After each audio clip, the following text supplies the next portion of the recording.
Oi, o meu nome é Keiciane. Eu tenho 14 anos e eu moro com os meus pais e com a minha irmã mais nova. Eu sempre fui muito obediente. Eu sempre tive muito medo de fazer coisas erradas porque os meus pais confiavam muito em mim e eu não queria perder a confiança deles. Eu estudava numa escola do estado, mas aí a minha mãe resolveu me mudar de escola e me colocar em uma particular. Ela disse que estava na hora de investir em meus estudos. Essa escola ficava longe da minha casa. E como os meus pais trabalhavam, eu ia e voltava da escola de van. Eu fiz alguns amigos nessa escola, mas no começo é sempre muito estranho. Eu estava tendo bastante dificuldades em acompanhar as aulas, mas os meus professores me tranquilizavam, dizendo que tinham plantões de dúvidas e que logo eu estaria acompanhando a turma. Eu fiz amizade com duas meninas, a Júlia e a Mariana. Logo nos tornamos grandes amigas. Eu dormia na casa delas e elas lá em casa. E foi uma fase muito boa da minha vida. Os meus pais sempre me davam dinheiro para eu comprar lanche, que era vendido lá na escola. Mas logo soube que as minhas amigas iam para o shopping para comprar. Então, eu resolvi ir junto. Aquilo passou a ser rotina. Nós íamos comprar o lanche da escola lá no shopping. Mas os meus pais não podiam nem sonhar que eu fazia aquilo. Senão, eu ficaria de castigo com certeza. Mas nós nunca matávamos aula para ir ao shopping. Ou íamos antes, ou depois que a aula terminasse. Ou alguém comprava pra gente no intervalo. Porque se a gente não aparecesse na aula, logo a nossa mãe descobriria.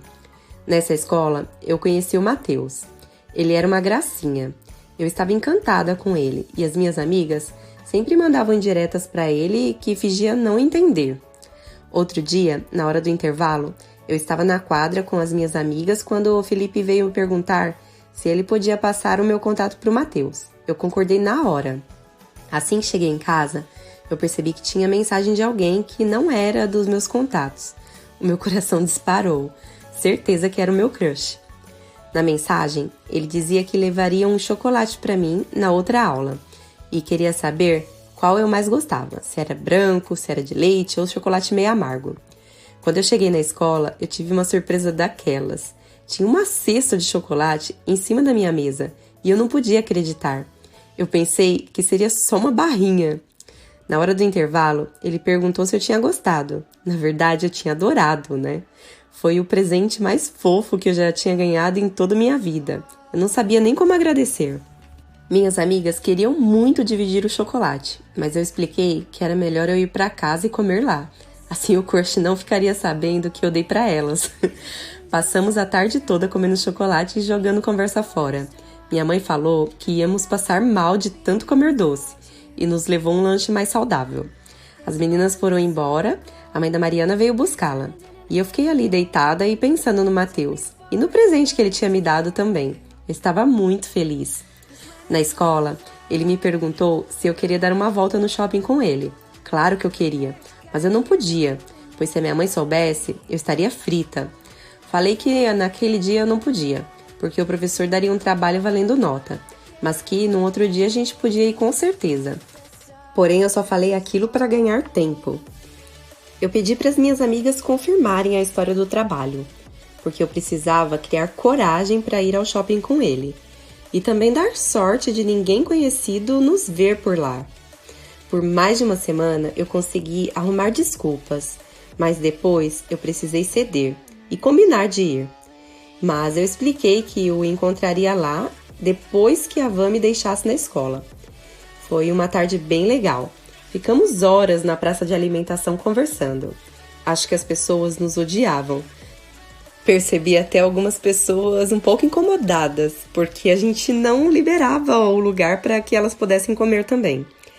Depois daquele dia, passamos a nos falar por mensagem todos os dias e passamos a marcar nossas saidinhas até o shopping também. Eu cometi um erro muito grande. Eu esqueci de apagar as mensagens do meu celular e eu esqueci em casa, em cima da minha cama. Eu rezei para minha mãe não chegar mais cedo do trabalho.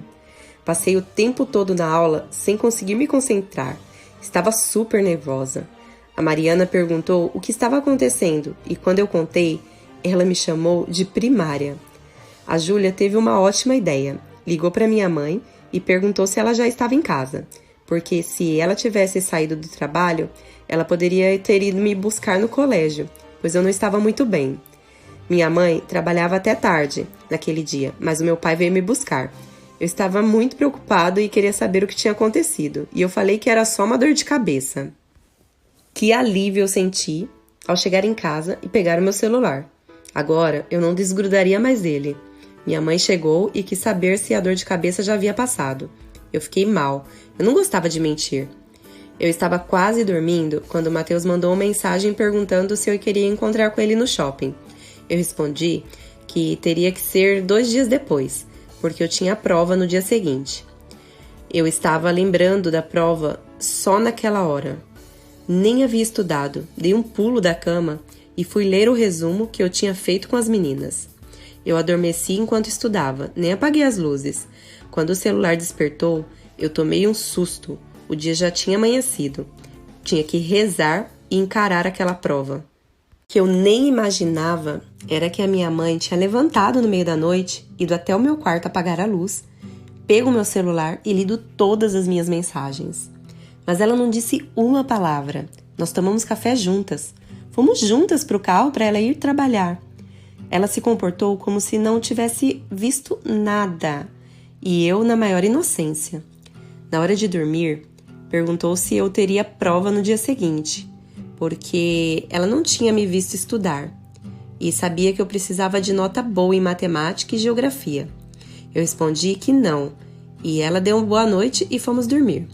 Na hora do café da manhã, ela falou que ia trabalhar e que ela ia trabalhar de casa naquele dia, porque ela tinha uma consulta à tarde. E como o médico era longe, ela preferiu mudar a rotina, mas isso não era verdade. Ela me acompanhou até a van e entrou no carro com meu pai, dizendo que ia para o médico. Eu fui rumo ao encontro com o crush, mas além dele estava minha mãe e o meu pai. Tomei o maior susto da vida. Jamais poderia imaginar que aquilo pudesse acontecer. O meu pai mandou nós dois entrarmos no carro e nos levou para a escola. Quando eu cheguei em casa depois da aula, meus pais haviam ficado muito bravos comigo. Disseram estar decepcionados com as novas coisas que eu vinha fazendo, enquanto eles achavam que eu estava estudando. Eles me disseram que eu não iria mais de van para a escola e que a partir do próximo dia, meu pai me levaria e me buscaria, já que ele trabalhava à noite. Eu estava muito arrependida do que tinha feito, mas era tarde demais. Tudo o que eu podia fazer era pedir desculpa e não repetir o mesmo erro. Havia perdido a confiança deles. Agora, eu tinha o meu celular monitorado, tinha sempre alguém me vigiando na escola e eu estava morrendo de vergonha do crush, por tudo aquilo que tinha acontecido. Quando eu pensei que não poderia mais piorar a minha situação, os meus pais me disseram que eu mudaria de escola no próximo ano. Eu não acreditei que passaria por tudo aquilo novamente. Mas eu era responsável por tudo que estava acontecendo na minha vida. Escola nova, novos amigos e o coordenador da escola, o nosso vizinho. Sem contar que a minha mãe fez questão de conversar com o dono da escola e contar o que havia acontecido na outra. Aquele senhor prometeu que ficaria de olho em mim. Então, era hora de aceitar que eu não iria conseguir enganar os meus pais nunca mais. Mesmo porque eu não tinha a menor intenção de repetir as minhas atitudes. Ganhar a confiança das pessoas exige esforço, e perder pode acontecer num piscar de olhos.